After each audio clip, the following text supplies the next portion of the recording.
हिंदू धर्म ग्रंथ में अनेक पुराणों का वर्णन मिलता है। इन पुराणों में भगवान से जुड़ी कई घटनाओं का वर्णन है। इसी प्रकार भविष्य पुराण में द्रोण पुत्र अश्वत्थामा द्वारा पांडव पुत्रों के वध का तथा तत्पश्चात पांडवों द्वारा शिवजी से युद्ध का विस्तार से वर्णन किया गया है। भविष्य पुराण में यह भी बताया है कि शिवजी से युद्ध लड़ने के कारण ही पांडवों को कलयुग में पुनः जन्म लेना पड़ा था। उनके जन्म लेने के पीछे महत्वपूर्ण कारण है। भविष्य पुराण के अनुसार एक समय की बात है जब अश्वत्थामा, कृतवर्मा और कृपाचार्य ये तीनों आधी रात को पांडवों के शिविर के पास गए और इन्होंने मन ही मन भगवान शिव की आराधना की और प्रसन्न कर लिया। भगवान शिव ने प्रसन्न होकर उन्हें पांडवों के शिविर में प्रवेश करने की अनुमति दे दी, जिसके बाद अश्वत्थामा ने पांडवों के शिविर में जाकर शिवजी से प्राप्त तलवार से ही पांडवों के सभी पुत्रों का वध कर दिया और फिर सब वे वहां से चले गए। जब इस बात का पता पांडवों को चला तो उन्होंने भगवान शिव की करनी समझ लिया और उनसे युद्ध करने चले गए।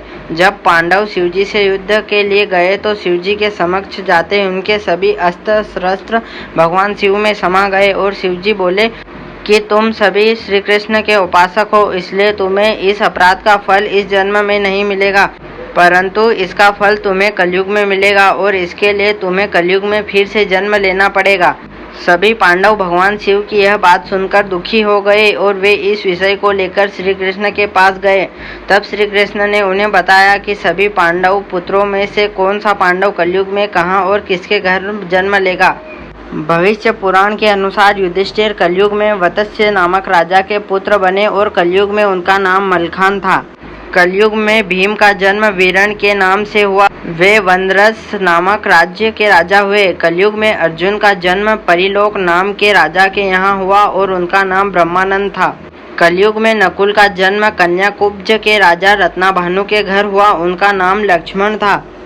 कलयुग में सहदेव का जन्म भीमसिंह नामक राजा के घर में देवी सिंह नाम से हुआ। कलयुग में धृतराष्ट्र का जन्म अजमेर में महाराजा पृथ्वीराज के रूप में हुआ और पांडव पुत्रों की पत्नी द्रौपदी ने भी उनकी पुत्री के रूप में जन्म लिया, जिसका नाम बेला था। कलयुग में महादानी कर्ण का जन्म तारक नाम के राजा के रूप में हुआ था।